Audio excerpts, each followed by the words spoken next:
Monsieur Christian Bilhac. Chers collègues, vous avez la parole. Merci madame la présidente, madame la ministre, mes chers collègues. La région Occitanie a l'ambition de devenir la première région d'Europe à énergie positive d'ici à 2050.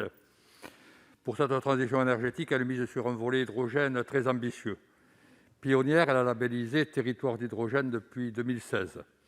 Son plan de développement hydrogène vert pour favoriser de nouvelles productions et de nouveaux usages est doté de 150 millions d'euros d'ici à 2030 et pourrait générer jusqu'à 1 milliard d'investissements.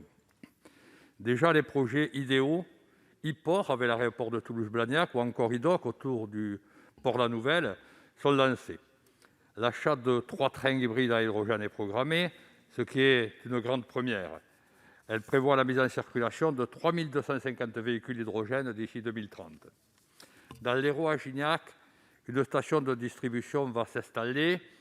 À Béziers, en 2021, grâce aux électrolyseurs développés par le Commissariat à l'énergie atomique, un site produira de l'hydrogène vert 3 à 4 fois moins cher qu'aujourd'hui.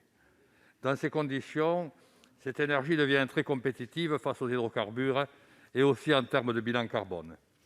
Mon collègue Éric Gold, qui est intervenu, compte aussi dans son département un champion industriel à la personne de Michelin, engagé dans la filière hydrogène et qui entend devenir un des leaders mondiaux sur la mobilité.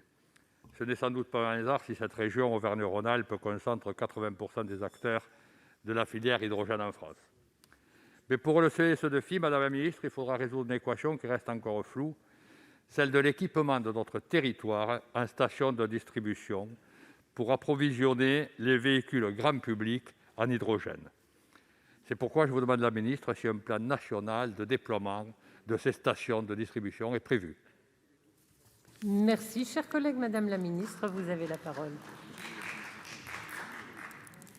Merci Madame la présidente, mesdames, messieurs les sénateurs, monsieur le sénateur Bilhac. Alors effectivement, la stratégie nationale de l'hydrogène vise d'abord à décarboner l'industrie et la mobilité lourde.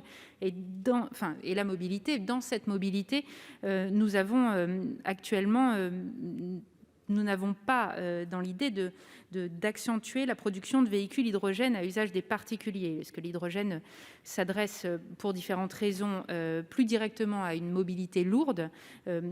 Il permet d'une part une autonomie qui est bien supérieure, typiquement de 600 à 700 km et au-delà à celle que permettent les batteries électriques qui ne sont que de 300 à 400 km. D'autre part, le temps nécessaire pour faire le plein d'hydrogène est comparable à celui d'un plein classique de diesel. Il faut plusieurs heures pour recharger une batterie. Par contre, le véhicule léger à batterie qui progresse très rapidement, y compris en termes d'autonomie, nous semble d'une part de mieux en mieux à même de répondre aux besoins de la mobilité individuelle et d'autre part être bien plus avancé que le véhicule léger hydrogène tout en étant moins cher. Donc, il y a effectivement dans la stratégie nationale un objectif prioritaire pour les transports de décarboner la mobilité lourde avec un impact plus majeur en accompagnant l'ensemble de la chaîne de valeur de la filière hydrogène de la production par électrolyse à la station de distribution qui permettra de ravitailler en hydrogène les véhicules des flottes professionnelles, typiquement les bus, autocars, poids lourds et véhicules utilitaires. Le soutien au marché de la mobilité lourde prendra la forme d'un soutien aux composants et aux opérations locales de déploiement cofinancées par l'État et les collectivités territoriales. D'ailleurs, l'appel à projet Briques technologiques permettra entre autres de soutenir les porteurs de projets pour industrialiser la production de stations de ravitaillement. L'appel à projets écosystèmes territoriaux permettra quant à lui de soutenir notamment les infrastructures de distribution d'hydrogène à l'attention des flottes professionnelles et à plus long terme, d'ici une dizaine d'années, quand les procédés de production des différents systèmes seront devenus très compétitifs, l'hydrogène pourra éventuellement adresser les véhicules à usage de particuliers. D'ici là, les investissements prévus pour la mobilité contribueront à préparer les infrastructures de ravitaillement sur l'ensemble du territoire. Je vous remercie. Merci Madame la ministre.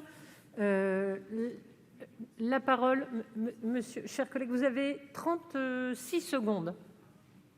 Merci Madame la présidente. J'entends bien et je vous remercie Madame la ministre. Mon inquiétude est qu'on ne renouvelle pas un peu l'erreur qu'on a fait avec les véhicules électriques où les citoyens ne s'équipaient pas avec les véhicules électriques parce que, surtout dans nos territoires ruraux, il fallait faire des kilomètres pour trouver une borne de recharge. Et donc, je crois qu'aujourd'hui, ces véhicules hybrides, parce que je crois que l'avenir est là entre un véhicule hybride hydrogène et électricité, eh bien, il faut que les gens puissent se ravitailler chez eux pour que ce soit un succès. Merci bien.